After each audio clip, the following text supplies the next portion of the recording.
Breaking. Alleged Chinese birth tourism targeted in federal crackdown, 20 charged. Santa Ana, California, Dong Yuan Lee's business was called Yuan USA, and authorities say she coached pregnant Chinese women on how to get into the United States to deliver babies who would automatically enjoy all the benefits of American citizenship. Over 2 years, the now 41-year-old raked in millions through her business, where mothers-to-be paid between $40,000 and $80,000 each to come to California, stay in an upscale apartment and give birth, authorities said. Lee, who was arrested Thursday, is one of 20 people charged in the first federal crackdown on birth tourism businesses that prosecutors said brought hundreds of pregnant women to the United States. Jing Dong, 42, and Michael Wei Ulu, 53, who allegedly operated USA Happy Baby, also were arrested. More than a dozen others, including the operator of a third such business, also face charges but are believed to have returned to China, the U.S. Attorney's Office in Los Angeles said. While it isn't illegal to visit the United States while pregnant, authorities said the businesses, which were raided by federal agents in 2015, touted the benefits of having U.S. citizen babies, who could get free public education and years later help their parents immigrate. They also allegedly had women hide their pregnancies while seeking travel visas and lie about their plans, with one UN USA customer telling consular officials she was going to visit a Trump hotel in Hawaii. The charges include conspiracy, visa fraud and money laundering.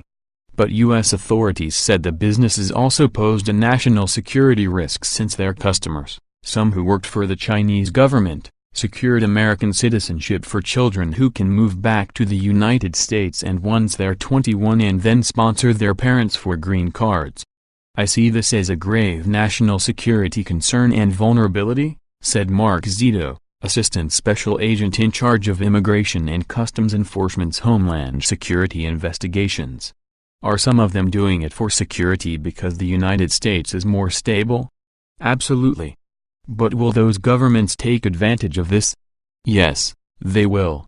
Messages left for Lee and Dong's attorneys were not immediately returned.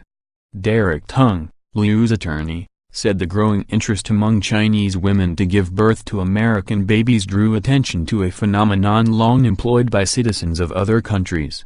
His client had nothing to do with getting women visas from China but worked almost as a subcontractor to provide housing once they arrived, he said. My client is merely the provider. The people who are in China are the ones in charge of everything, he said.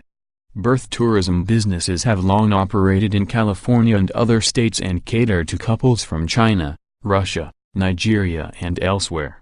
In the past, operators sometimes ran into trouble with local code enforcement officials when neighbors in residential areas complained about crowding or excess trash, but they didn't face federal scrutiny. In 2015, federal agents in California raided roughly 3 dozen sites connected with the 3 businesses.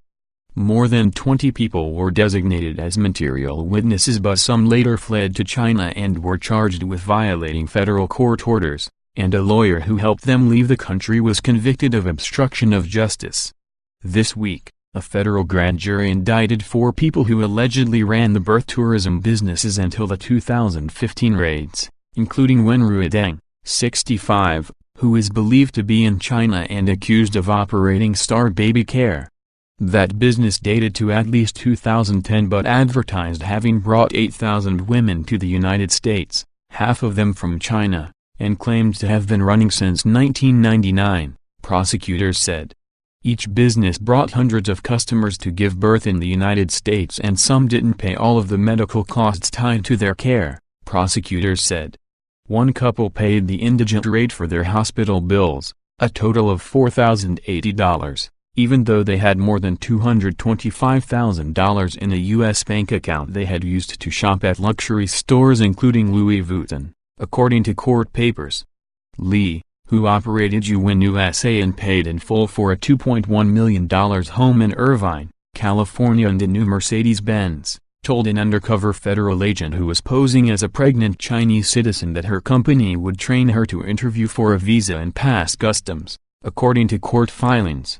At one point, the papers said, She also sent a text message to her husband about the business, saying after all, this is not legal.